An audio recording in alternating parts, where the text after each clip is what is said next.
Hello, everybody. Good morning, good evening, good afternoon, wherever you are. It's gonna be a good day. I've got my pink shirt on today, so it's gonna be a good day. Got my cup of coffee, ready to get started. Hope everyone's doing well. Just let the stream run for a minute. Usually I just do a little holding screen that says stream starts soon and let people pile in, but today I'm just gonna chat. Hi, Hair Salon, welcome. If you're on YouTube, good to have you. Good night. Yeah, for some people it's nighttime. Strange, that it would be nighttime for some people. It's currently 8:30 in the morning for me, so bright sunny day. Got to go to the beach on the weekend. That was nice.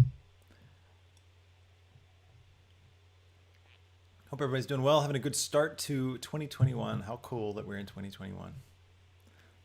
It's so sci-fi. So the plan today is we're going to do a continuation of our character animation series. We're going to be using the rigged droid that we've been using. So feel free to check that out if you haven't already. Yeah, Dart 3D store. It's probably Sunday for most of you out there. Unless you're in Australia, New Zealand, or the islands out here, or I guess Japan. I don't have any Japanese viewers. Yes, it's Monday here. No, it's not Monday. Is it Monday? Wait a minute. It's Tuesday. How is it Sunday where you are, Dart 3D? Check your calendar. There's no way it's Sunday.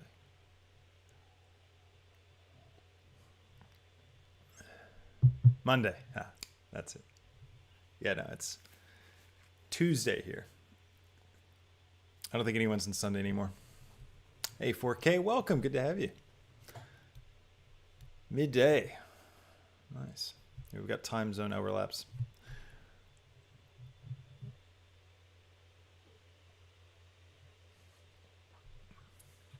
All right. Giving it a few minutes. Oh, I should put a shout out on Discord. Must not forget. Let's get a link to the stream.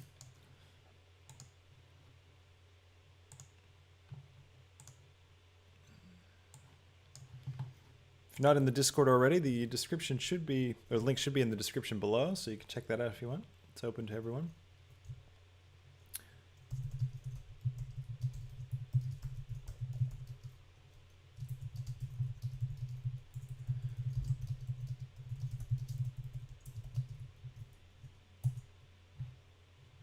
Oops, I always forget to,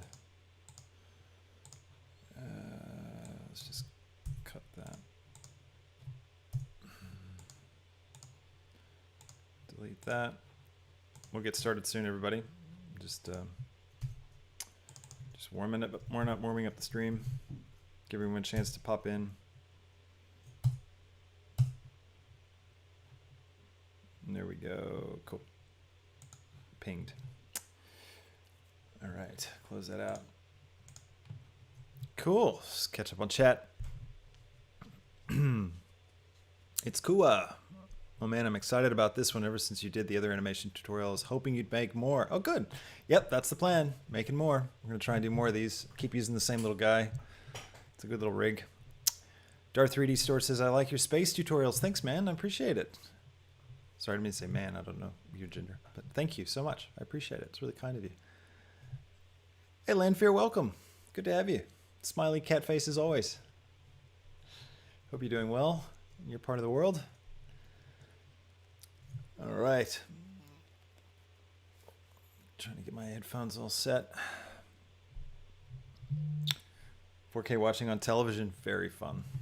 That's cool. It means I'm basically a TV show. All right, let's get started. So, let's see. Oh, can I do a Lego tutorial in Blender? Dart 3D Store asks.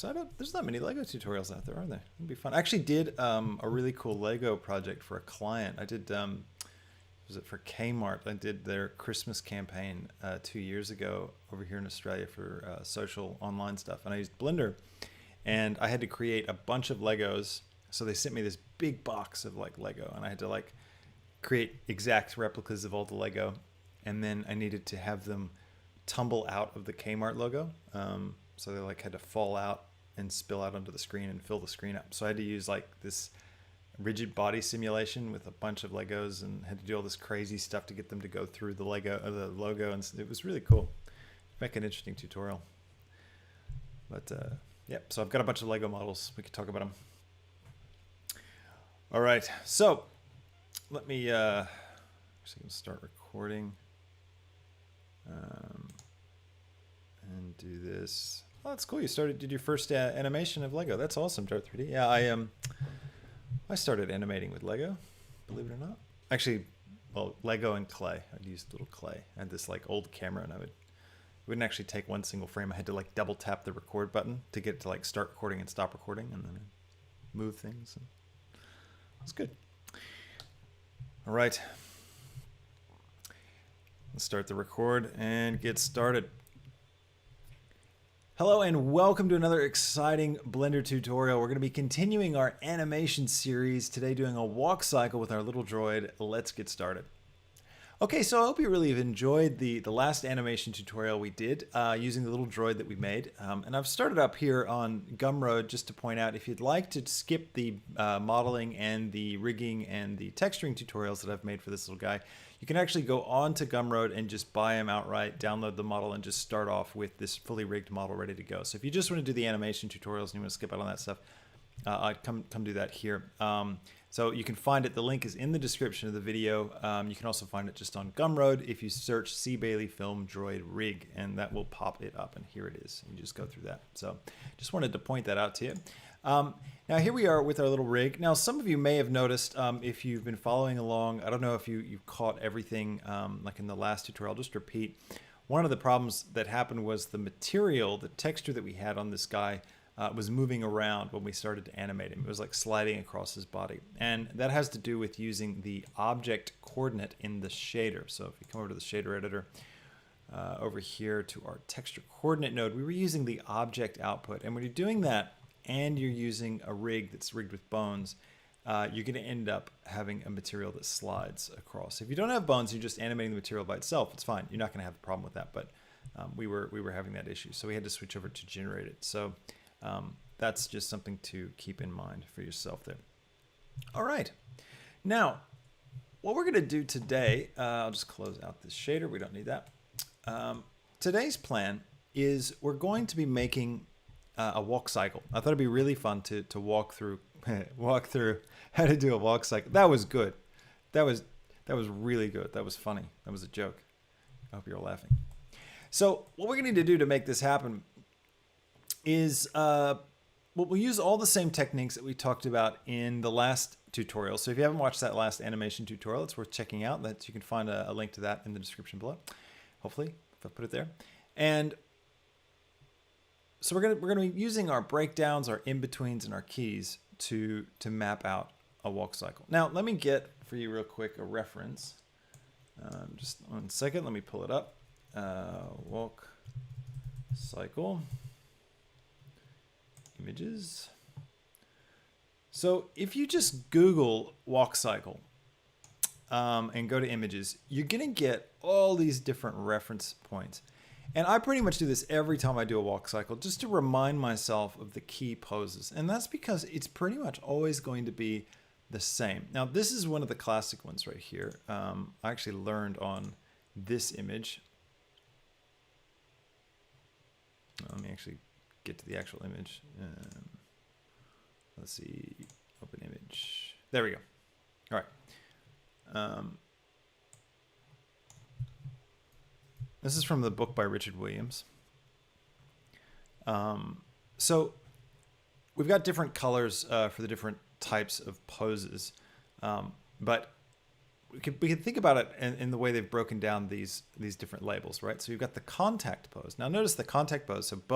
So the heel and the toe are both on the ground. They're making contact. We start and end with that. And that's because a good walk cycle is a loop. It just continually continually goes, right? So we've got the contact points. There's one in the middle as well. And then you've got sort of the right side and then the left side needs to take a step. So you've got 3 contact poses and you've got 2 transition phases where you've got these walks, right? And the walk bit consists of a down pose where the foot here flaps down and the character moves down. And this is really great for making a walk cycle look good, is you have that, you need to have a frame where the character is lower than usual, so really gone down. And then we've got the pass pose, and the passing pose is when you're passing the other leg forward. And this one you're always up higher than usual. So if you look at your contact pose, you can see that the down is below and the pass pose is above, so it's higher than. That's what this line is, this black line. It's kind of drawn here to show you how far he's passed above this point. Then we've got the up pose, and this one's really great for getting us into momentum because you see the character's gone up on their toe and they're kind of precarious. They're falling forward basically. There's more of a lean. They've really straightened out their leg. They've really pulled up this one. It's ready to swing forward and catch that contact. And then he pops back down. This contrast of height really does a lot to emphasize the motion and the character of the walk. Once you get the basic walk cycle down, then you can affect it in really interesting ways by changing the timing of some of these poses to get really cool different types of walks, different types of characters. But that's later. We'll get to that. First, we're going to do a walk cycle. So I'm just going to keep this up for myself as a reference. I'll just stick it over here so I can see it. And we're going to do the same kind of thing with our character. It's going to be a little different because we've got inverted legs, but we'll figure it out. All right, so let's jump in. I'll say a quick hi to everybody in chat. I was ignoring you guys because I was doing a nice run there on my record. See how everybody's doing. Let's see. Quasi, welcome, Quasi Media. It's good to see you. 3DC, hey. Nice, so much. Thanks for the welcome back from holidays. You say sorry you missed the last live post. That's all right. Live streams, I'm trying to do them all the time, a bit random, so I don't expect everyone to make it every time. It's all good. Mr. Hollywood, been really enjoying these droid tutorials, learning quite a lot. That's excellent. I'm really glad to hear that. I hope you continue to learn a lot with this one as well. Steak the Steak Gaming says, "Oh, walk cycles. I suck at these." Yeah, they're tricky, but once you get the basic pattern down, you're good. So after this tutorial, I'm hoping you're going to be good. So you'll be great. Yeah, it's a great manual, Mr. Hollywood. You're right. It's a really good. That book. What's the title, Mr. Hollywood? Is it animation? I don't remember the title. It's so good though. Quasi Media. Back at you. Fist pump. All right. Thanks for joining, everybody. And just a reminder, we're on Twitch as well. No one's watching right now on Twitch. We're also on Facebook. I think I'm going to stop streaming to Facebook. No one turns up. I get one person that kind of pops in every now and then.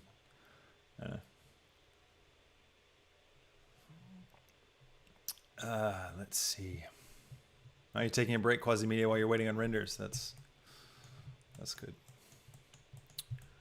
All right, let's get started. I'm probably going to want to add a bone to this because I don't have a control bone, do I?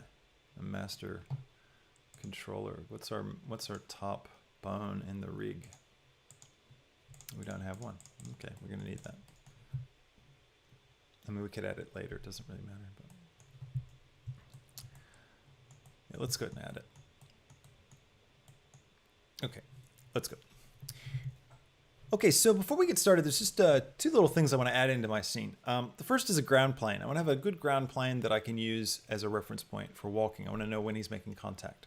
So I'm going to Shift A, plane, scale it up, and I'm going to stick this at I'll just zero it out. And I think I'm going to move my rig up so that the feet are right on the ground there. Now, if you're wondering why I've got these cool colors on everything, what mode I'm in this mode right here, so viewport shading. And there's some settings that you can do just with this little drop-down menu. You can select different ways of coloring your scene when you're doing viewport shading. And I've set mine to matte cap, which matte cap is like, it's a simulated material. It used to be really cool before we had Eevee. Matte cap was great because you could like get shiny materials and stuff. It would be kind of put it across everything. But it was the closest thing we could get to kind of seeing what a rendered shape would look like on an object.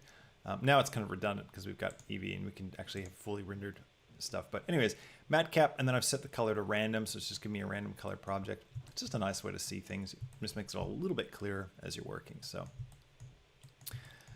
all right, let's see. All right, so catch up on chat. Give it a check. Thanks, man. John Smith. Oh, Blargan. Is that was your name? You changed it to your real name. That's cool. Let's see.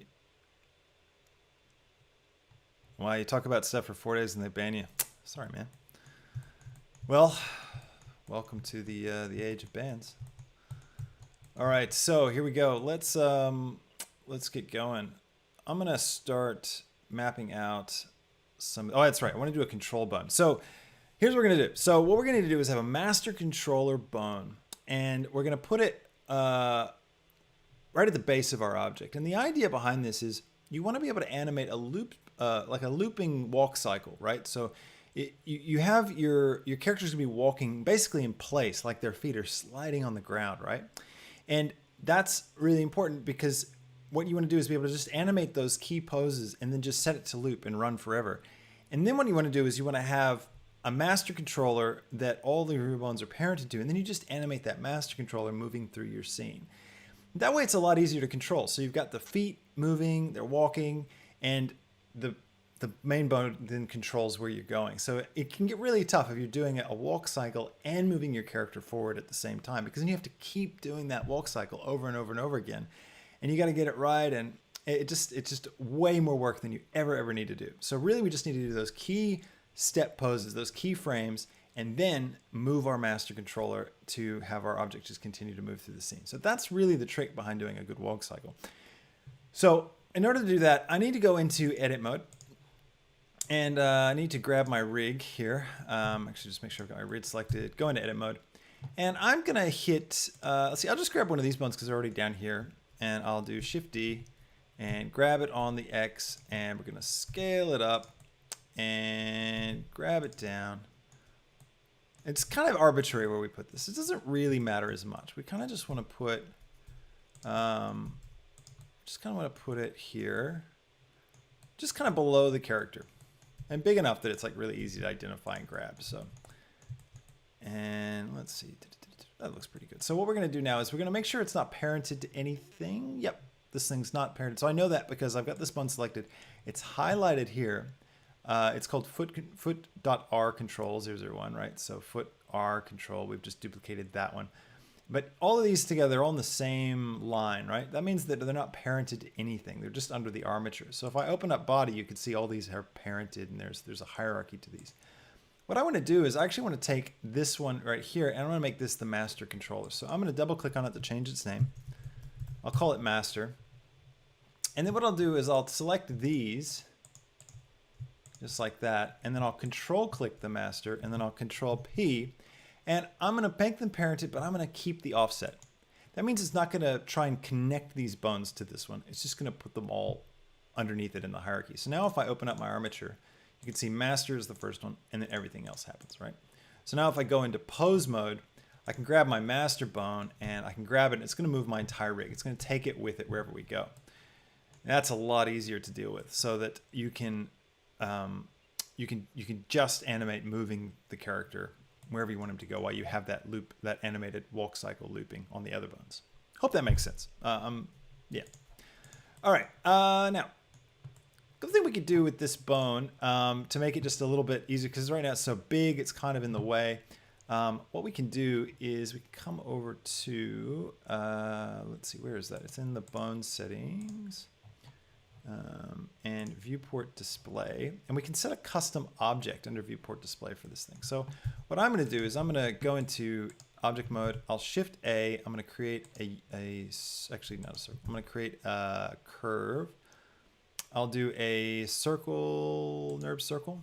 I'll scale it up, and I'm going to put it at 0, 0, 0. Sorry, it's way too big. Bring it down just so that it kind of encompasses the feet down like this. And now what I can do is I can select this bone again. Go into edit mode, select the bone, and oh, sorry, you've got to be in. So we go back to pose mode. Now we can get that viewport display option pops up, and now I can get this custom object, and I can type in, what's it called? NURBS circle. So I can type in NURBS circle, select it, and now that bone is actually going to display with this here. So if I select it, did I do that right? I didn't do that right, did I? Where'd that bone go? It's back there. It might be maybe I can't use a NURBS object. Is that it? If I go to mesh circle 0, 0, 0, and oh yeah, cool, Mr. Hollywood. Yeah, thank you. That's the name of the book that I'm always trying to think of. It's the Animator's Survival Kit. It's a really good book. Really good book. All right, let's see. Oh, Quasi Media is asking how long before I release the film. You talking about the short film, the space battles, epic space battles? Is that what you're talking about? We gotta get that thing out. I gotta finish animating it. I need to get time. I keep having all these big ambitious ideas for YouTube, and then real life, man, keeps grabbing me. All right, I'll do this again in a second. I'll re-explain. I just want to get it right first. And let's see. Hey, White Rooster Productions, good to have you. We're doing some animation. We're gonna do a walk cycle. Why am I? What's going on? All right, there we go. Pose mode. All right, now if I go back to my master bone, if I switch circle, there we go. Now it appeared. That's what I was thinking. So now does it stay that way? Like if I go into edit mode? No, it doesn't. Okay. So I'll have to bring that forward. All right, cool. Let's do that again. Oops. Object mode. Let's delete that circle. Back to the master, go into pose mode. Select the bones, back into pose mode. We will get to animating eventually, I promise. Get rid of the circle. There we go. And where's that NURBS thing? Let's get rid of that. Object mode, NURBS circle, delete.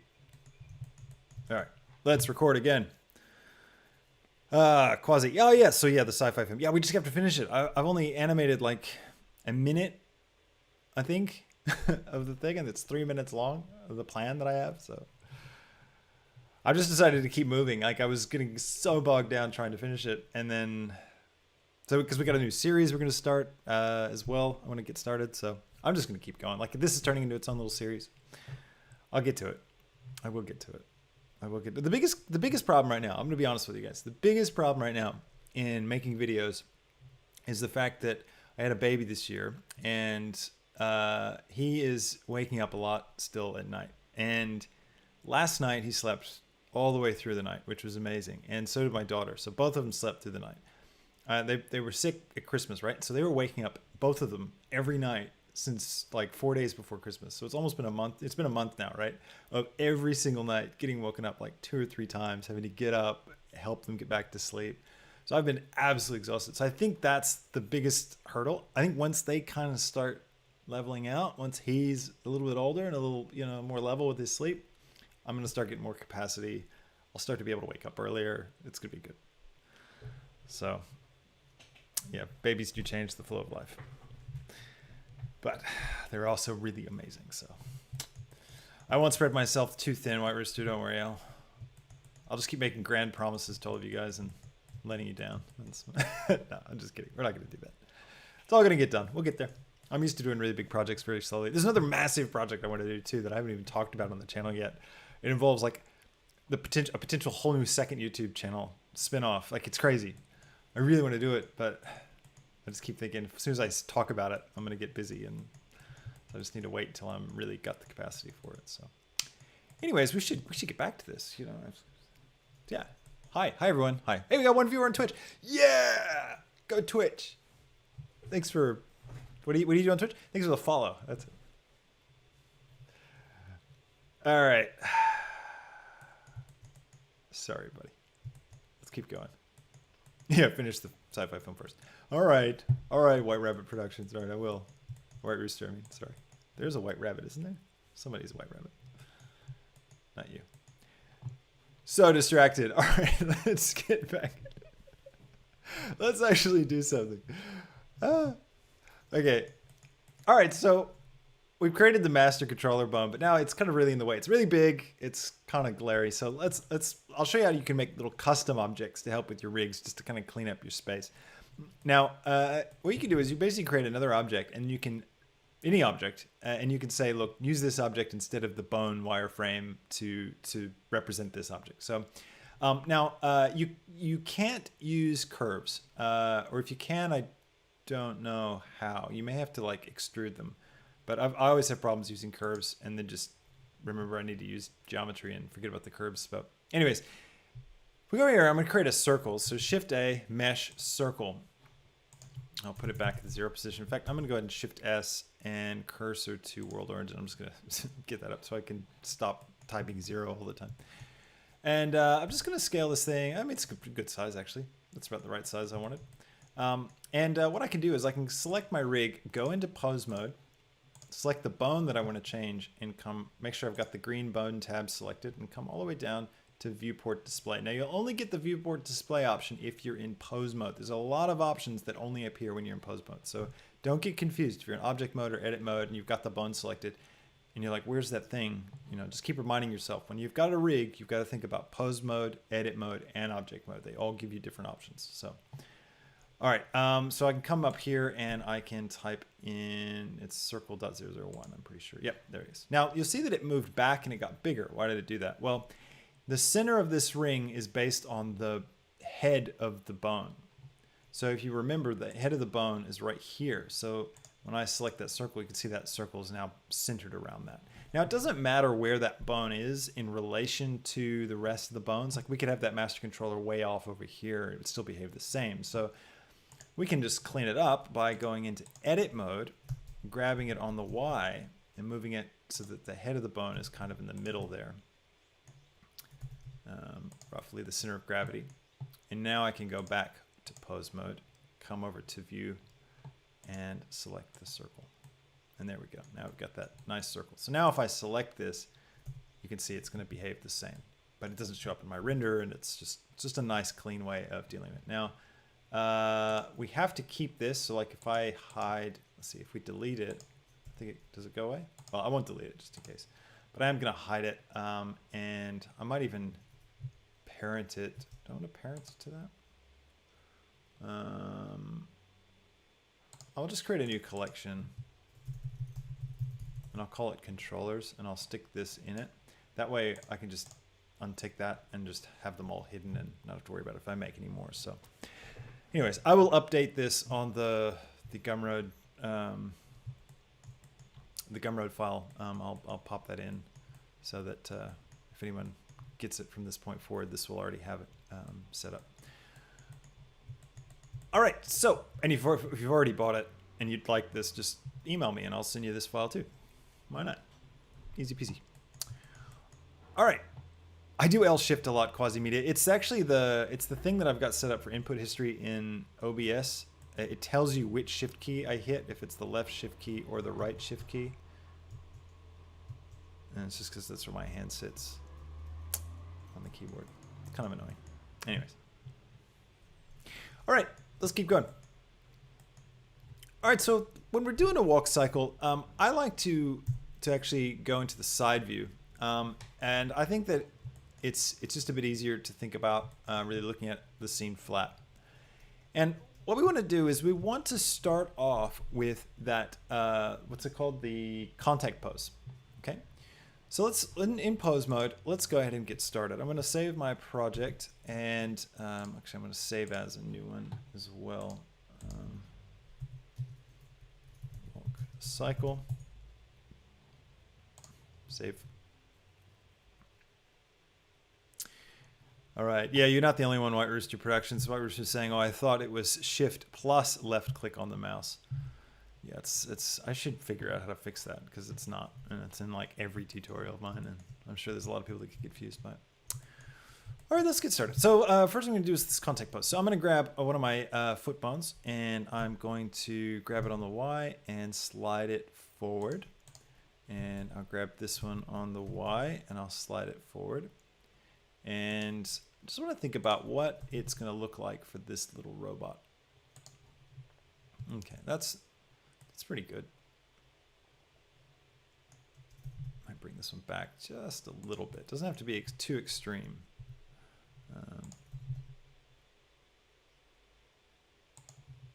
It's not bad. Okay. Now, I'm also going to make sure, just like last time, I'm going to go into Preferences. And I'm going to make sure under Animation that I've got my default interpolation set to constant. Okay, because I just want to look at my poses. What are my key poses? Now, once I'm happy with this, I am going to animate all my bones. So I'm going to do, actually, instead of, actually, what's going on with this one? Look at that. It's off a little bit. Why is that bone? We need to figure that out. What's going on there? Is it in the bone or is it in the...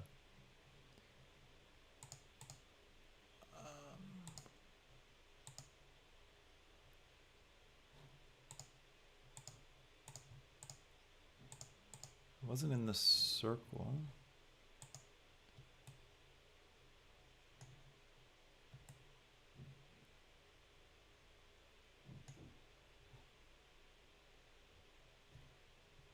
Not sure what's going on with that. Why it's lifted up. Must just be because the base bone was set. Maybe the head and the tail weren't exactly the same. Oh, it doesn't really matter. Don't worry about it, guys. It'll be fine. Okay, so I'm going to hit A to select all, and I will hit F3, not F3. I would hit the I key, and it gives me the insert keyframe menu. And I can just come down here and I could go either just the selected bones, or I could do whole character. And I'm just gonna do the whole character. I'm even gonna keyframe my master controller just so it's a bit easier. I skip that step of having to deselect this thing every time. I'll actually put keyframes on that. Didn't want that. Clear, clear, and clear. And let's turn that back off. There we go.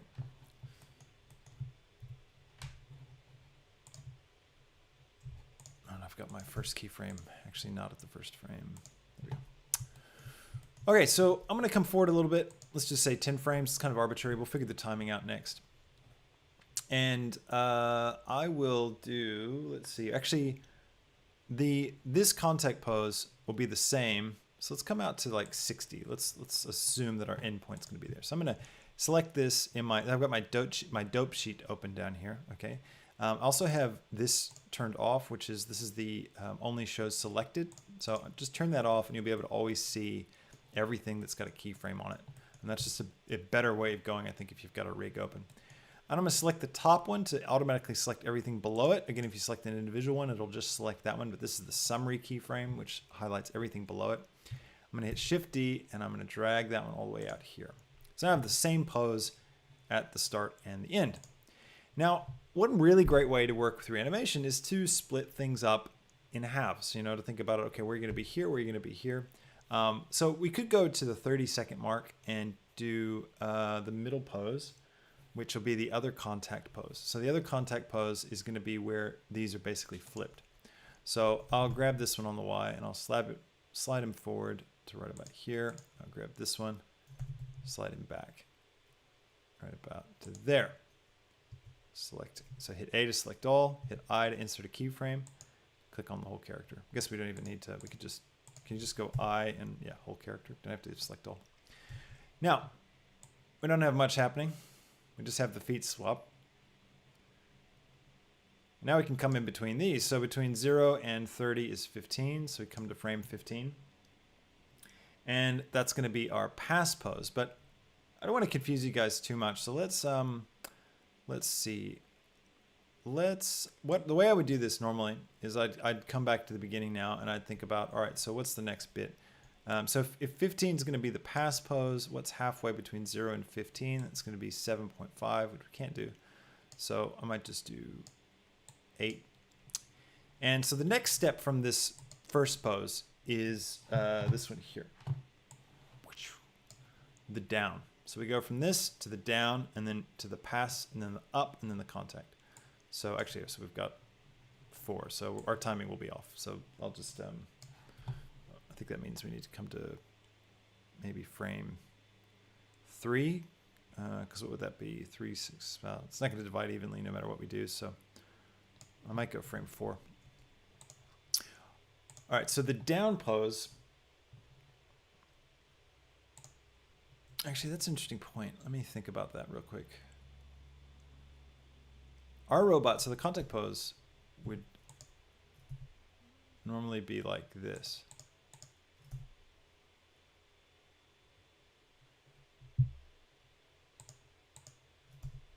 Yeah. That's what we need to have. All right, I did that wrong. Let's do all that again then. Delete these keyframes. There we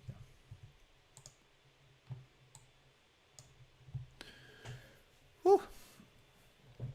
Hi Samantha over on Twitch. Good to have you. She says, "Hey Chris, I have a question, kind of a request. Lay it on me. Let me know. What is it?" Quasi. And the pacing and finding the spacing is always the bane of animating a walk cycle. Yeah, you just have to think about it in terms of evening out your keyframes. You know, just make sure you have the same number of poses for each section of it, and that they repeat really well. And just do it right. Just do it right. That's all you gotta do. Just do it right. Do I have any more coffee? I do. Ah. It's like the best ever when you forget about your coffee. And then you go, "Oh, is there any coffee in there?" And you look, and there is. I'm not an addict. All right. Sorry for everyone. We have to do that again because I got that wrong. All right. So first thing we want to do is our contact pose. So we got the feet slide forward, but we actually need to have the feet kind of angled a little bit as well. So I'm going to grab this foot forward, and then I'll grab, if you can't see, I'm grabbing the bone that's for our foot controller itself. And I'm going to rotate this guy just up like this, and maybe this one too. I don't know. Maybe not. We might keep that like that. And then I'll grab the main controller and just stick it so that the heel is right there on the ground. Might even pull it out a bit. That kind of looks all right.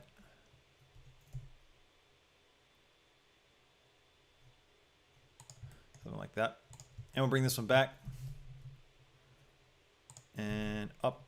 And let's rotate this. And let me think. I think we could actually rotate this toe a little bit as well. We do have that overlap, which is not ideal, but that's all right. That looks pretty good still.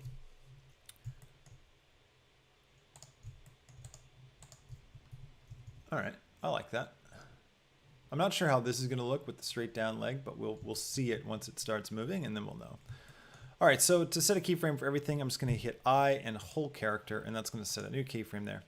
And then I'm just going to grab the top summary keyframe. I've got my dope sheet open down here so I can see everything. And don't forget, turn off this only shows selected. This is what's on by default. If you turn that off, it's going to show you everything that's got a keyframe on it. So don't forget to do that. That really helps you see everything that's going on.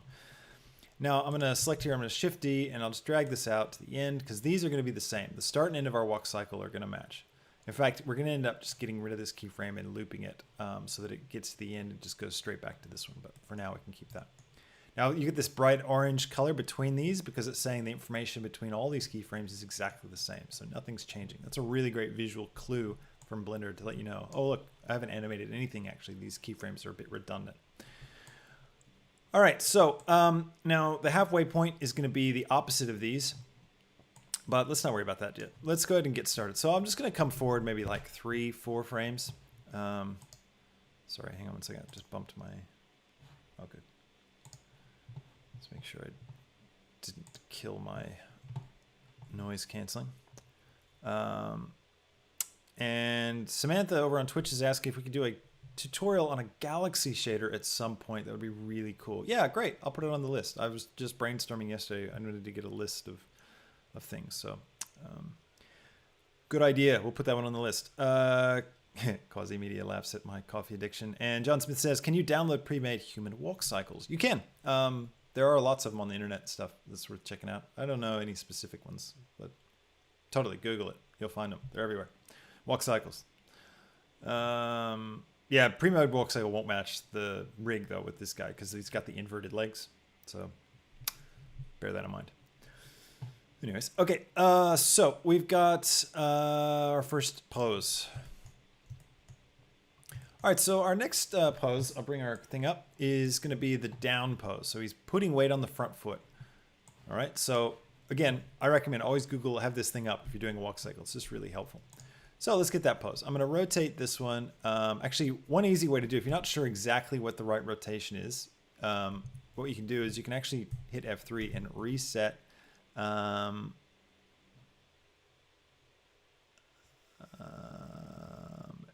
me just make sure I get this right. This is just do.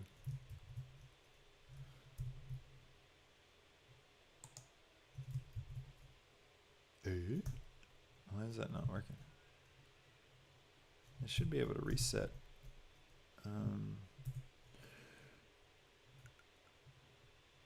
Apply, push pose from. They changed this recently. Relax pose to rest pose. Pushed pose from rest pose. That's not what I want. Reset.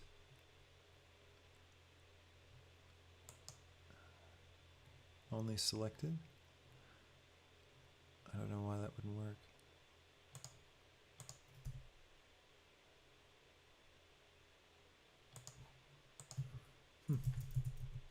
That's kind of annoying. You may know what I'm doing wrong.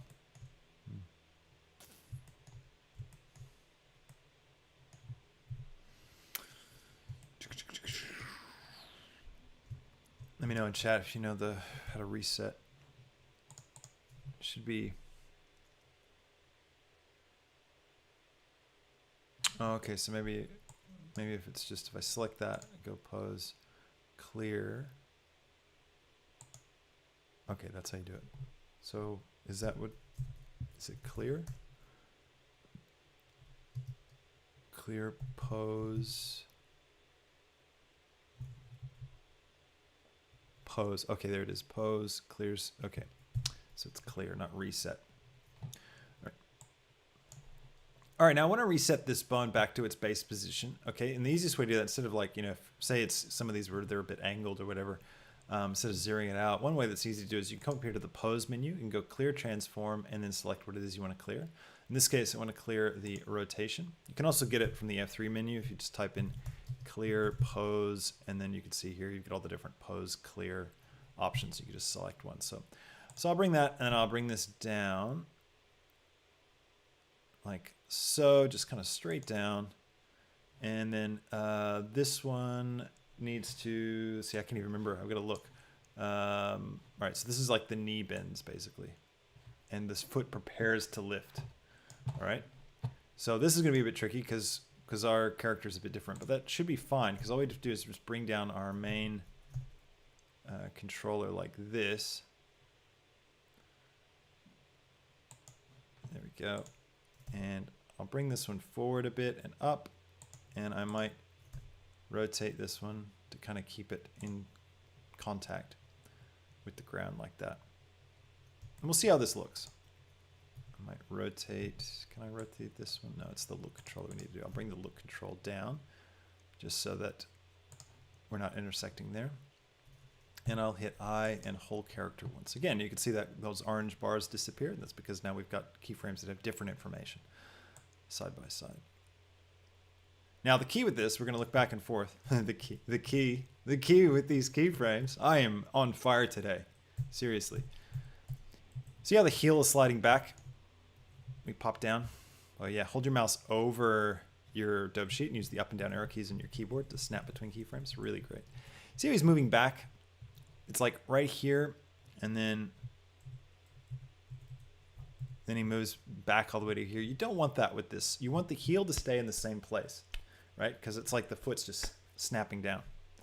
So we need to come here and grab our master controller and grab it forward on the Y till it's in the right spot. I can just hit I and I can do the whole character again. That's fine. Doesn't matter. Now you can see it like collapse down. That's the right look.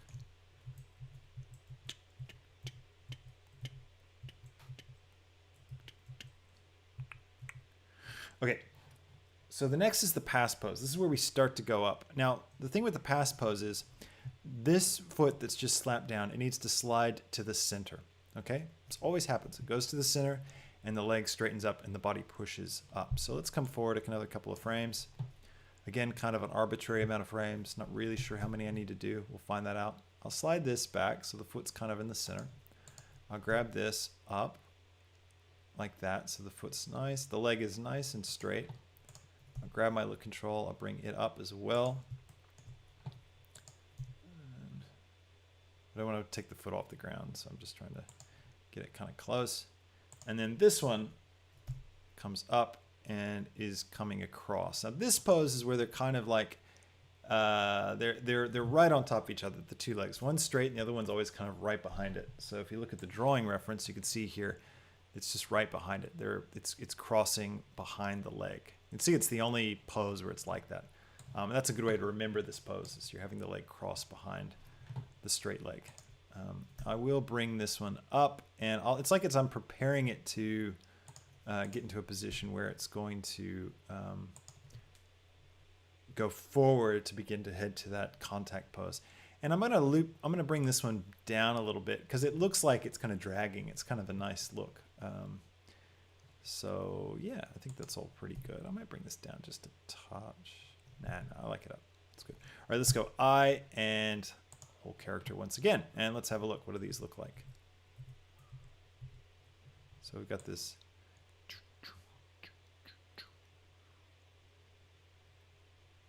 Pretty cool. All right, let's come forward. Same amount. I'm just doing 3 frames each time just because. Don't really know. And now we need to do the up pose. Now this one is where the toe, they push up on the toe. So it's like we're going even higher, right? This is one of those poses I often forget when I'm just quickly trying to smash out a walk cycle. I'll usually do the contact, the down, the pass, and then I'll go back to contact. And that's fine. You can do that. But if you can remember the up pose, it really does add a lot. So let's do it. And yes, John Smith says, cue Star Wars Katina music in the background. Anyone else got it? We can turn it up. You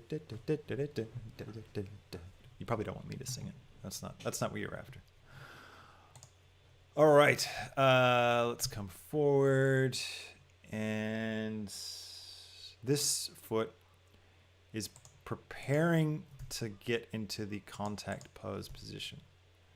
So I'll put it like this, like that. And now the other key with this is that this is where the character is kind of leaning forward in their center of gravity. So I'm going to bring him forward like this, and I'm going to bring him up a little bit higher, not too much. And I will rotate this foot down, and I'll take the toe and I'll flatten the toe. Now we are going to get some intersect here, so what I might do is adjust this so that these are flat together, and then bring this back. You know, just whatever would make sense with this robot. There we go. Now I can touch the ground with this one. So he's pushed off with his foot.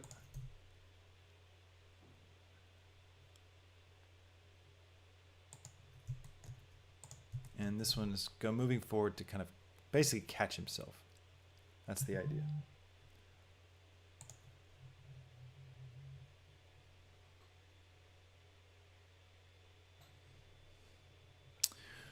All right, that looks pretty good. Another thing we could do with this is maybe like lift his head a bit, but we'll play with that head, I think, a bit more in a minute.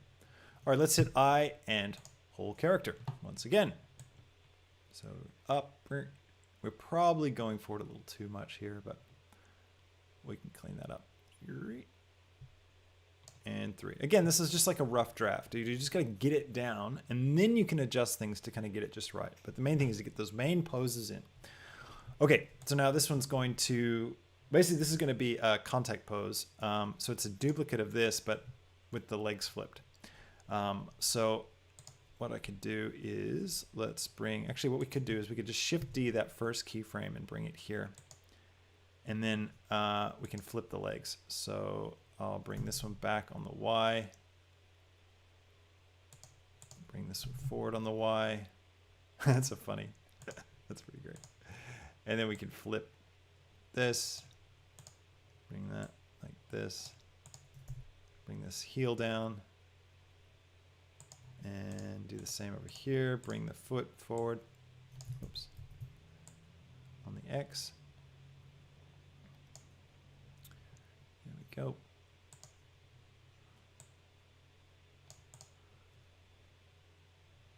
And then I, whole character. And yeah, that didn't work at all. I think we really have come too far forward with this one. Now, bear in mind, so it looks a bit, funny, but it's supposed to be like he's walking, like kind of moonwalking, right, in place. And that's because we're going to animate moving forward. So the feet need to be sliding across the ground. So to get it to work between these two, one of the things I didn't do, what I should do, is I need to slide this foot back. That's why it doesn't quite work. So I've got him staying still. I'm falling into that trap of I'm animating him walking forward when I don't want to do that. I'm going to animate him sliding, and he needs to stay centered along this center area. And so that's why I get this problem where it feels, well, that's a big jump there. It doesn't quite feel right. Whereas all these, you can see he stays centered along that Z plane. So he's popping up and down. So let's grab this. Let's fix this keyframe. So let's we just grab all of these guys except for the master controller, and we can just slide him. Oh, that's not gonna work. All right, let's grab this one and this one. And what's going on there? Oh, it's because I'm in local. Sorry about that. If we switch to global, then I can grab them and move them back. Grab these guys back too, and I'll just whole character just to make sure I've got that. There we go. Now you can see it looks better. So don't fall into that trap and accidentally start animating your character moving forward. Remember, you've got to keep them centered while you're doing this. All right, so now we've got that complete step. And now what we're going to do is just do the same thing for the next leg. So this bit always feels tedious because you've just done it. And you're like, oh, finally, I got that walk cycle. And it's like, I got to do the whole thing again. What? But the other leg? But this is where you have to talk yourself into, you can do this. Psych yourself up. Prepare yourself. You got the next leg. You can do this. I believe in you. I know that you can do it. Stuff like that. You need a mirror next to your computer, basically. If you're doing animation, you just constantly look to it. It's not for acting. It's for looking to it and talking yourself into just pressing on. Okay. Done being dramatic. And let's do this. All right, so we can reference what we do. So let's go ahead and flatten this one out. I'll reset that pose just like I did before. Clear rotation. I'll grab this, grab it straight down on the Z. Like that. Agree. Bring this one down on the Z a little bit so I can actually get the foot.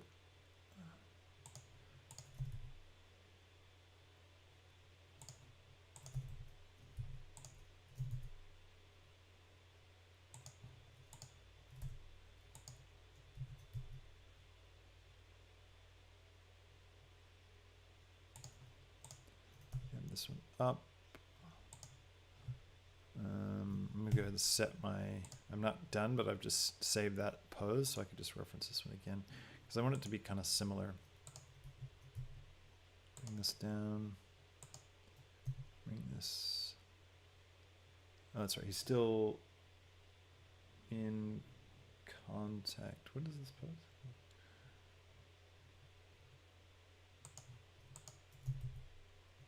That's right. So even I forget. We just did it and I've already forgotten what needs to happen on this pose. Whole character. How does that look compared to this? Yeah, that's pretty similar. Except the foot's back a bit more. I might bring that back a bit just so it matches a little bit better.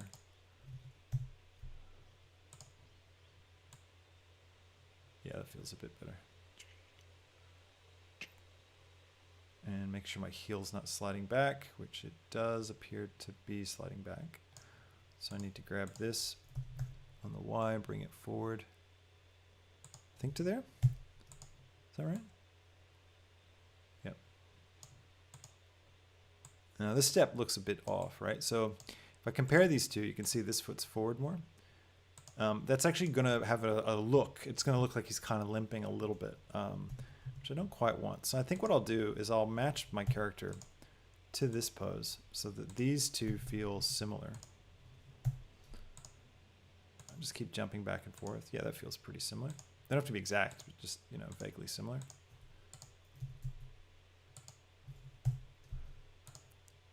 And that'll really help kind of even out the walk cycle. He's forward and up a little bit, so I might just grab him like that. Character, yeah, that looks pretty good.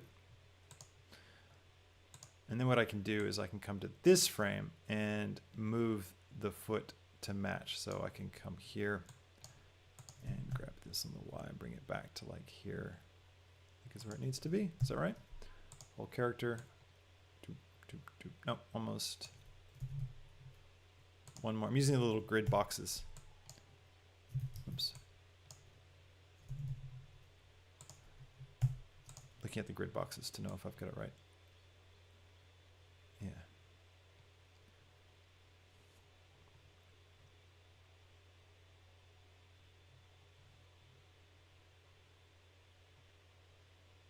I feel like it could probably be forward just a little bit more. Doesn't have to be a perfect. The heel can slide some. All right, cool. Now, let's keep going. 1, 2, 3. And this one is going to be the pass pose. So we grab this on the Y, bring it right to the center. Grab this one, and we grab it on the Z, straighten him up so it's nice and straight. Grab this up. Grab this up. And this is the one where the legs cross. And I'll turn this guy back a little bit. This guy as well, just for fun. And then I'll hit I and whole character.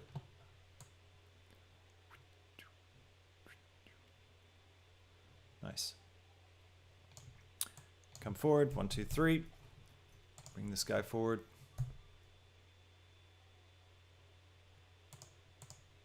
Bring the foot up, preparing to land. Slide this foot back. I'm just going to consult how the feet go with this one. This is where we push up. That's right. So for this one, I'm going to rotate this down like that. Rotate this one a little bit. Like so.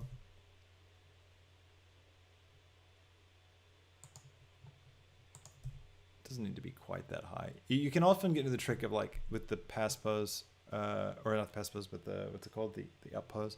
The pass and the up pose. You can often get into the track where the foot's up too high. You don't need to go up that high. You can have him, you know, kind of like this. He's usually fine. And also just want to bring this guy back a little bit on the body so that he's lined up. And then I, whole character.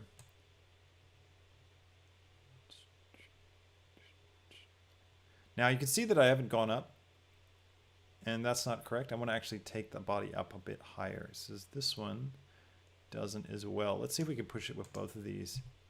Can I go up a bit and then rotate the foot a little bit more so there's contact? So I, whole character, and we'll do that here too. Go up a little bit more, rotate the bone so we've got contact. I, whole character. Yeah, cool. So now you can see from the pass pose, the next pose we go up.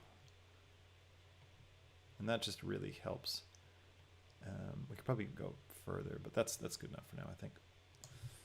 You want to make sure you've got those variations, you know?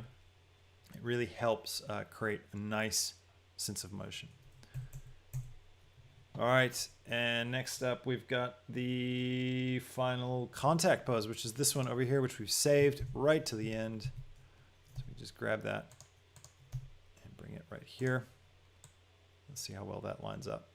So we go from this to this. That's correct, yeah. So that's how it feels in the middle. That's how it feels here. Very good, very similar. Perfect. All right, so now if I set my in frame to 24, you can see 25 frames, right?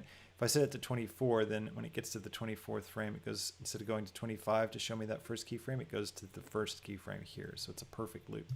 So now we can hit play. And now we got a nice little walk cycle. It's pretty cool. All right, so now what we can do is we can land it. All right, the Jack Handey method of affirmation, 4K production says. That's great. Deep thoughts, says John Smith. All right. Here we go. Next step.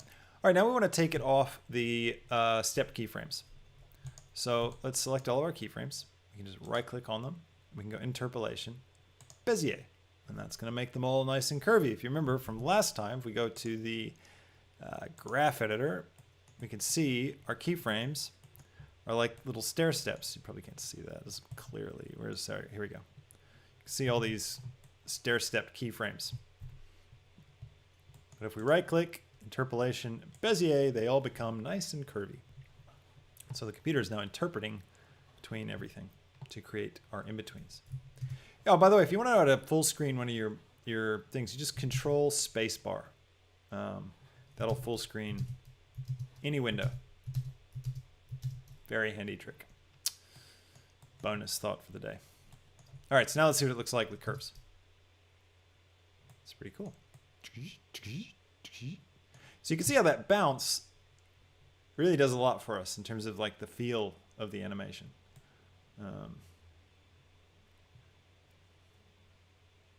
Really nice. And you can see the flap of the foot coming down. Has a really nice feel to it.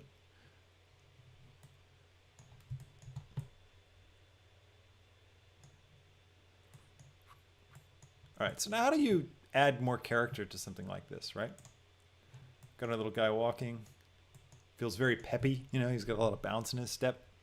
This is where you can start to get really creative and think about shaping the character of your walk. You know, if you didn't want him to be so peppy and you wanted him to be kind of defeated, you would take those up poses and actually bring them down low. So he kind of stays low and maybe drag his head or maybe slow out the whole timing of your animation. If I just go back over to my dub sheet, it's a bit easier to see and control when you're in the dub sheet. You could also change the timing of some of these, right? So I could say I want my ups to be fast and I want my downs to be slow. So if I grab all these guys and just drag them out, drag my timeline out as well. So it goes up and then the down is a bit slower. So instead of 3 frames, 1, 2, 3, 4, 5. And then this one we could make it fast. And then 1, 2, 3. Grab this one here, 1, 2, 3. Grab this one here, and then 1, 2, 3, 4, 5. And now if I set my loop to be so from 27 frames, you can see it totally changes the way he feels. Now he's like really peppy, you know? Yeah, da, da, da, da, da, da, da. Let's check him out rendered, see how that looks.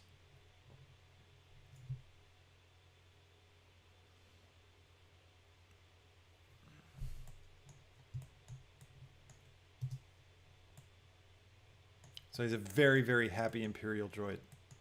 You know, it's loving life. Loving life on the Death Star, just getting his job done. Inspecting everybody.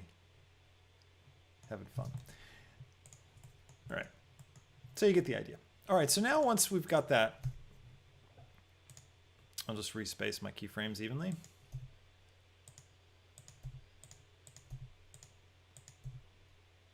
Just kind of doing it by eye. Yeah, cool.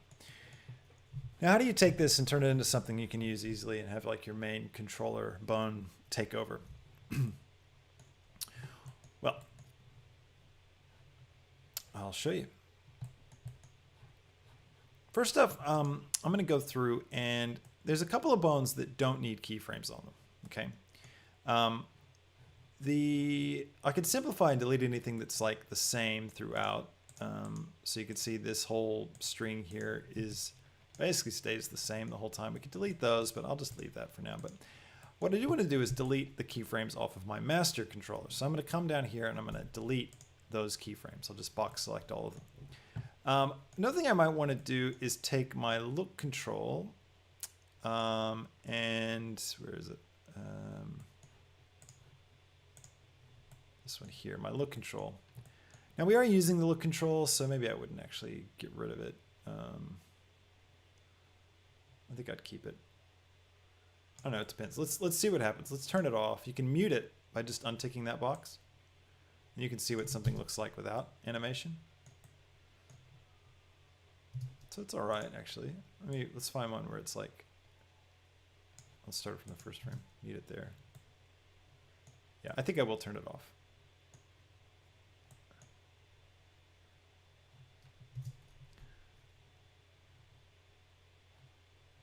So I'll come to that first keyframe and I'll box select all these and I'll delete those keyframes.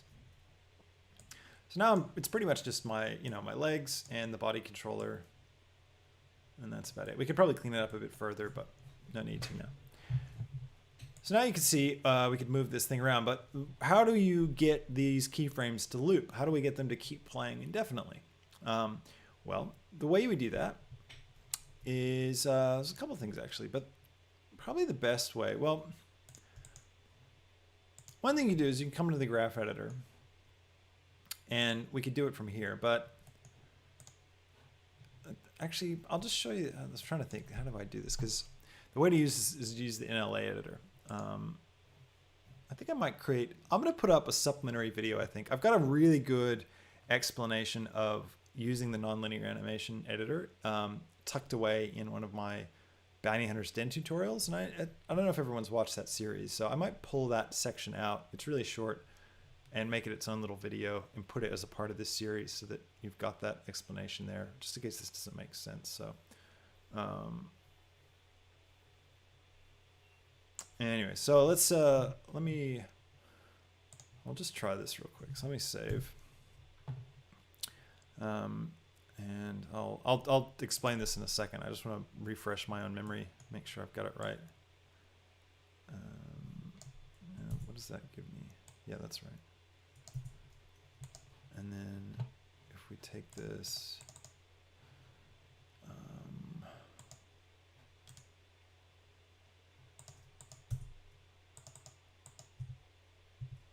how did I always have to do this every time I do tutorial. I'm always like trying to relearn things and remember them.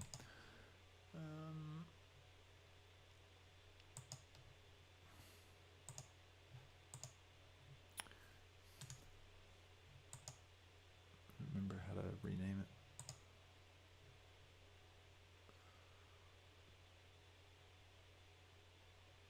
Remove empty animation. Oh, that's right. There's a selection, isn't there? It's in the dope sheet. Action editor. Droid rig action. And then I can call it whatever I want.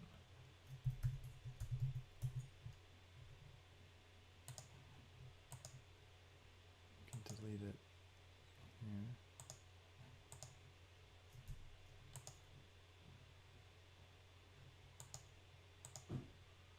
That's right, the action editor takes. This is really confusing if you haven't done it in a while. So it's like I said, I've got this great explanation of it. I should go watch it to refresh my memory. All right, now the way we get it to loop, extrapolation.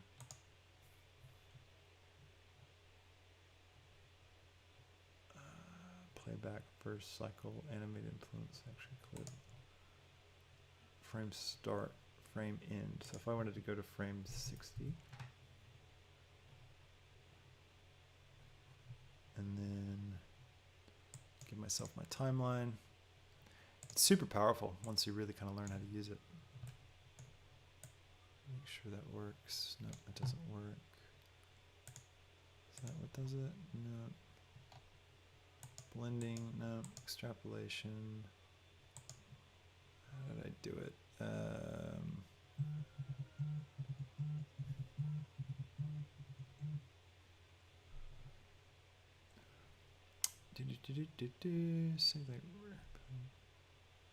Synchronize length, the action length, use the strip. Nope. Repeat. Number of times to repeat the action range. 2? Oh, that's how you do it. Right. So this is actually just the strip itself. So let's say 24.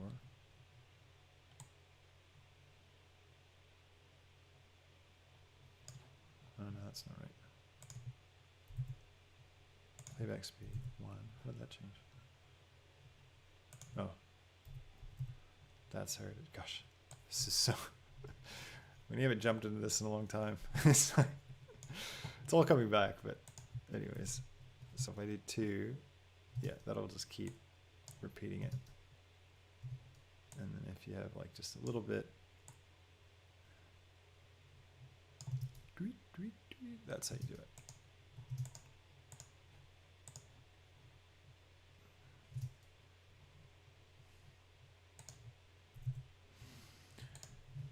All right. Sorry, I've been ignoring chat while I've tried to figure that out. What is everybody saying?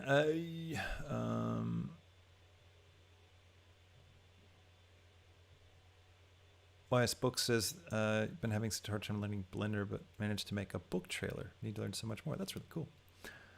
There's a lot to learn, but you'll get there. Figure it out.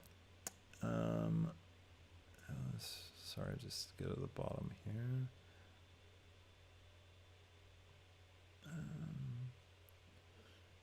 Good job in the 3D industry using Blender when I do motion graphics. Yeah, great question.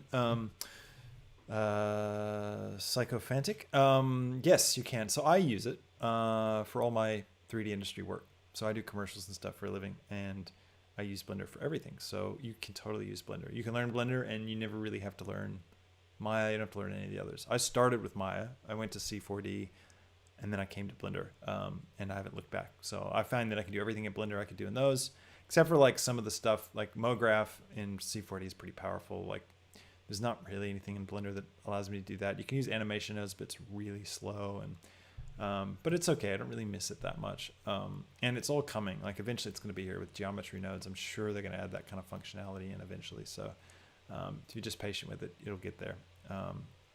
But C4D is good for motion graphics because it's fast. So what I mean by that is you can like create an object, and then you can throw a modifier on it that like duplicates that object into a ring, and then you can, you know, grab another modifier and just throw it on it that will automatically cause all those squares to change their scale based on the proximity of another object that you select that you can move around. And now you get this really cool dynamic motion. And then you can like throw another modifier on it that arrays that across the whole landscape, and now they're all doing it, and it suddenly looks really amazing, and it took you like, you know, not long at all. So that kind of stuff's really great for C4D, but I see that really as the main thing that C4D has over Blender. I don't see Maya as having anything over Blender. I think Blender's better than Maya personally. And yeah, 3ds Max, same. It's just sort of different approaches to the same problem. So Houdini is a really great piece of software. I don't use. I've used it in the past. I don't really use it actively. It's very complex, and I haven't really learned it very well. But Houdini's really great for sort of, well, like Blender with its use of geometry nodes, the upcoming feature in the next version. That's going to be really kind of a step towards that sort of workflow. But Houdini lets you kind of affect stuff on a really base level, so you can, you know, procedurally create everything from geometry to layouts, and then it's just really flexible, and it's very fast. That's what's really great about it. It's really fast at handling stuff. Sometimes Blender, you know, it's built one way, and then you add things like animation nodes on top, which is trying to now affect what's going on beneath to get, you know, sort of fundamental stuff to happen, like creating geometry with just points in space. And because it's got to do it that way, it's very slow for the computer because it has to make a lot of calculations to get it to work. Whereas when the software is built from the ground up to do that, it's not slow, it's fast because everything's using it, and it's just designed to work that way. So those are kind of the differences. But yeah, you can use Blender. You can learn Blender and C4D both at the same time. That's totally fine. They're all the same concepts, right? All the concepts that you're learning are exactly the same. Sorry, just getting a chat. So when you're learning about UV unwrapping, you're learning about stuff like we're doing now, animating with bones, rigging of characters.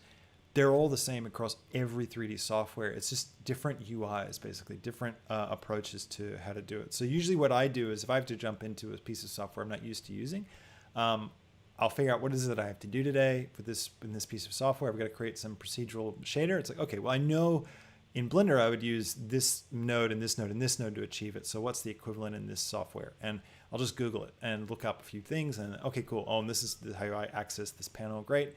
And then you're done. You know, and it's really easy to transfer those skills across the different software packages. So don't feel like if you're heading down the road with one, you're missing the boat. It's going to take you just as long to figure out the others. No, that's not the case. You'll actually, the same terms are used across all of them. So normals, you know, every software has normals, and you've got to flip your normals if they're reversed, and you have the same problems if they're, you know, so all these ideas, you're learning them in Blender. You're going to be able to just pick them up and run with them in other software as well. But I do think that in the end, Blender will be the dominant 3D software package. Probably in the next, in 10 years' time, it will be the dominant one because that's what everyone's learning on now. The sort of next generation of animators that are coming up, people that are going to be starting their own studios, in the next 6 years or whatever, are probably going to use Blender because Blender is going to be amazing. They'll have learned it. They'll be really comfortable with it. And that's really the main thing that'll drive a lot of that change. So anyways, yeah, good to keep learning. Octane, White Rooster Productions. Octane's a really cool renderer. It behaves like Cycles. So it's a GPU renderer, and it renders, using the GPU in that sort of real time, not real time like Eevee, but that where, in Cycles when you move you're looking at it and it sort of resolves the viewport. It does that very fast. And it's really good for that. I've never timed it next to Cycles to see which one's quicker, but Cycles is great. So I've never felt the need to use. I've used Octane on a couple of jobs because it's been required. Like the setup is already done on Octane, so I was able to pick it up and figure it out pretty quick because of all my experience in Cycles.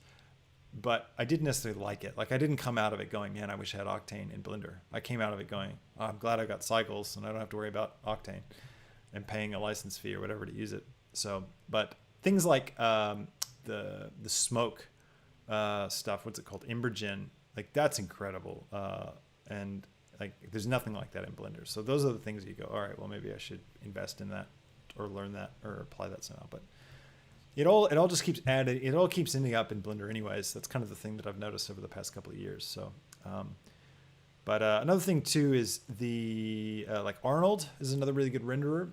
It's a CPU renderer, not a GPU renderer. So actually they may have updated it to be GPU. Last time I touched it, it was just CPU, and it's sort of designed to do these really slow renders that are super realistic.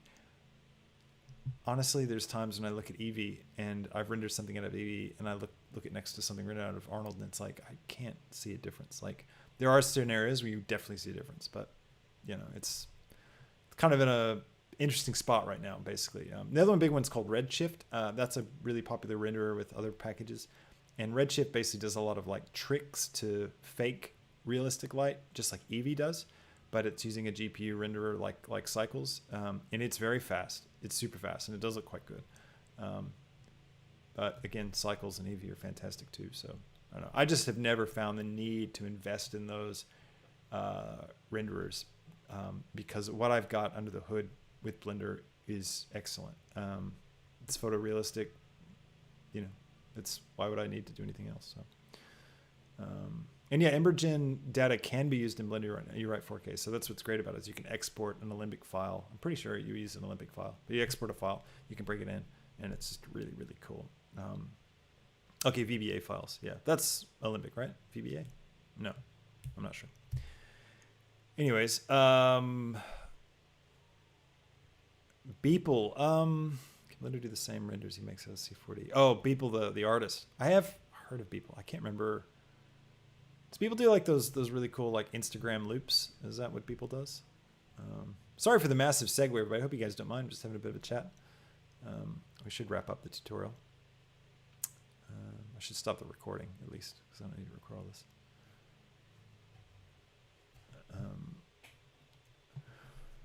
Let me get this down, and then we can do it from there. So I will. Let me just open walk cycle.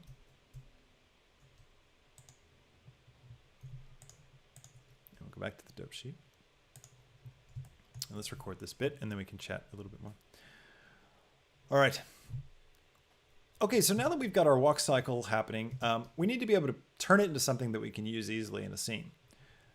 You could just copy and paste these keyframes off to however long you want the character to walk, and then animate your master controller through your scene, and that would be fine.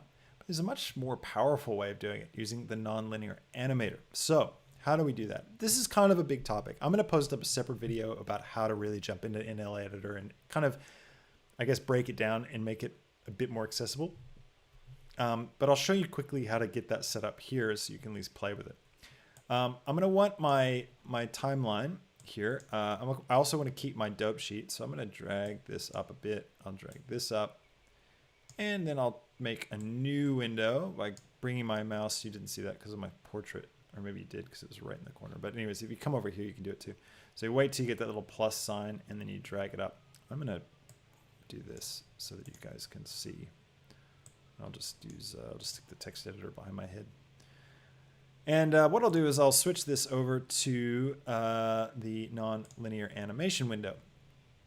Now, I'll try and give you the most simple rundown. Again, I'll put up another video after this that explains it in more detail. So watch that and then it'll really start to click. But the basic idea is right now we've got a rig selected. It's called the droid rig. You can see in our dope sheet, we've got the droid rig is the object that's selected. And then there's this thing called droid action, and these are all the keyframes that are related to that action. Now, an action is basically anything that we animate right now in this window is going to be an action. So if you've got a ball that's bouncing through your scene and you just do it all in the dope sheet, it just bounces through the scene, it's done, and that's the end of your animation.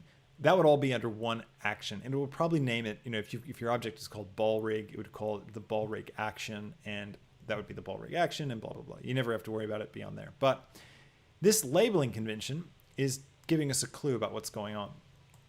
This is considered an action by Blender. Anything that's animated on an object in your timeline is called an action. I can switch my dope sheet here to the action editor. And it's going to look just like the dope sheet. But now we've got a few extra little buttons up here. And one of them is right here, this droid rig action. Okay. If I click this drop down menu, there's only one action. So what's going on? I'll explain it in a second. So we come over here. Now this is the nonlinear animator. Now this is showing our timeline as well, but it's showing us a different view. And it says the same thing, droid rig action. So you can see the droid rig is selected, and this is the same thing. This is basically showing me a different layout. These are where all the keyframes are. It's basically just showing me the summary strip, the summary line of keyframes. So each of these little dots represents one of these rows of keyframes. So you can see if I took one of these and like moved it back a little bit, I'd get a double keyframe there. So that's just showing you what's going on. Now, this is an action strip in the nonlinear animator. There's a little button here that says push down action. Okay, and you can see it here as well. We've got it here as well. We've got stash. Okay, what does all this mean? When you're done animating something like this walk cycle and we want to use it again, we want to save it in a little library of actions and we want to use it again. What we can do is, now that we're done, we've got it in here. It doesn't matter how long our timeline is. We've got these keyframes. We want to save these keyframes. We want to save them as our walk cycle. We want to call them, this is our walk cycle. We want to save it and reuse it, loop it, do all kinds of stuff with it. So we can either stash it, which means save it for later, or we can go ahead and use it now in this spot by pushing it down. So if I click push down, you can see that these little dots disappear. This whole row of action disappears. All of our keyframes disappear. You might freak out. Oh no, I've just deleted everything. But we got this new thing, this yellow block that's on our NLA track for the droid rig. So it lives under the actual object. And this is our walk cycle. Okay, if I hit tab to go into edit mode with it selected, it reappears up here and I can change the keyframes. But now it's this thing. Now I can delete this thing. the X key. And now I've got no animation. And up here in my action editor, not the dope sheet, the action editor, I can bring on this drop-down menu, and there it is again, droid rig action. That little 0 next to it meant that it's not assigned to anything. Now you can see when I bring it back, it's no longer a strip, so that I have to push it down again. There it is, now it's a strip. Now I can grab it, I can move it around, I can change when it happens in my scene, and I can do other really cool stuff with it. So what I'm gonna do is I'm gonna go into edit mode, and I'm gonna come here and I'm gonna call this walk cycle. Leave edit mode. And now you can see it's not renamed it. Let's re-push it down. Now it's renamed. And now I want to take this thing and I want to just keep walking. I want to loop this. So I'm going to open up the little hidden control panel off to the side. Why it's hidden, I don't know. That's just cruel, but it is. So now that you know that it's there, you find the little triangle and you click it. I'm going to come to strip, and it tells us some information. The active strip, this is the strip, frame start. So it says it's starting at frame 1 and ends at frame 25. If I grab it around, you'll notice that it changes. So you can manually, decide where you want it to start and end. When you can actually change you can slow it down and speed it up as well. So like I can drag this way out and drag this out, and now the whole thing's going to happen slower. So it's actually slowing down the animation. You see? It's pretty cool. Just undo that. Then we can come down, and we won't explain all these yet. You can blend it between different other strips. It gets really complicated what you can do with this. Back down to the action strip tab down here at the bottom, we've got the action that's selected, the walk cycle action. And I've got when I want it to end, start when I want it to end. And now I can say, all right, I want to repeat this. I want this thing to keep repeating. Right now it just repeats it once. So it plays it once and then it's over. It just stops. If I drag this out, you can see it just keeps going and going and going and going. And as long as this is going, this thing's going to animate. Now we've got a little hitch because of that final 25th keyframe right here, frame 25. That keyframe is the same as this one. So we've got this action is up for 2 frames.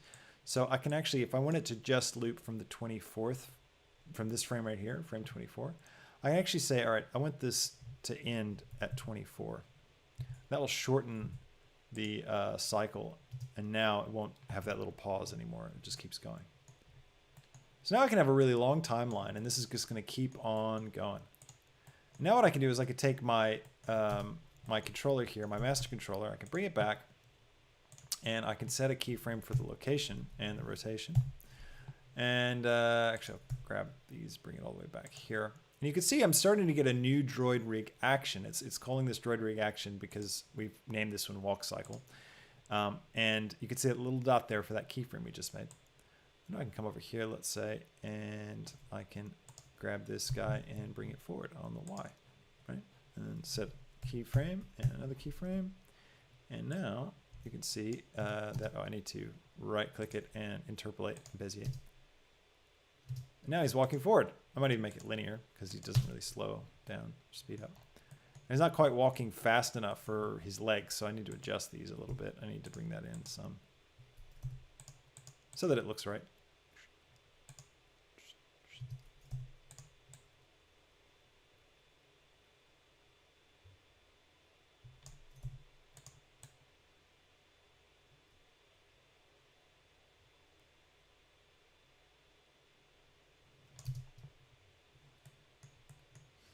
Anyway, so you can see that it really, really works. It's really pretty cool. So 35 in my timeline there, and just loop that. Got my little droid walking around. I can animate this guy looking around,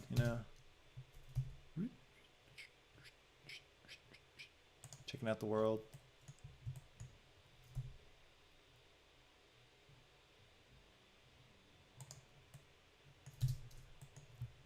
And that's the basics of how you can use a strip like this in your nonlinear editor. Now, the nonlinear editor is very complex and it goes very deep, and it has a lot to do with the way you layer things up. So you can have different things. We can create a rest pose for this guy and blend between it and the walk cycle, and really go complex with having lots of different types of walk cycles, different actions, and you can lay them all out.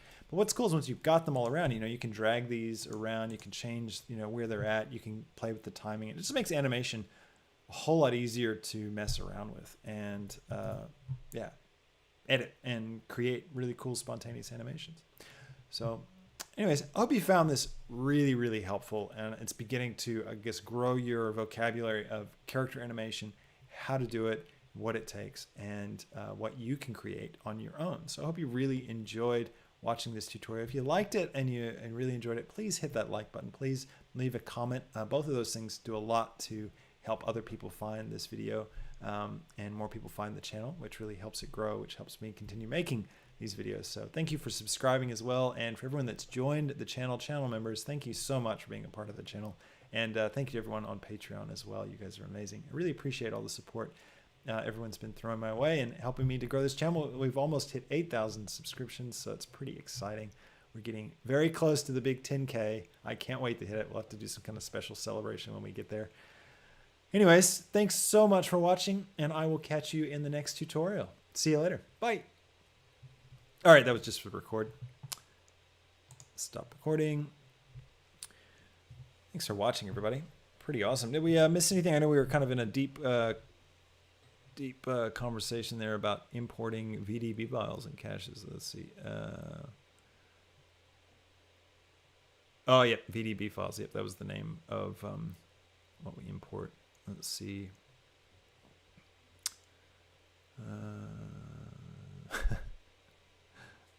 Yeah, stay in school, kids, John Smith says. Don't use dope sheets. Pretty funny. Yep. So next step would be to add a head movement separate of the walk. Rotate. Yeah. So next step you could animate the head looking around. You could do all kinds of fun stuff. Oh, good. Thanks, John Smith. I hope this has really helped you kind of get a hold of it and learn how to do it. You're welcome, Vincent3D over on Twitch and YouTube.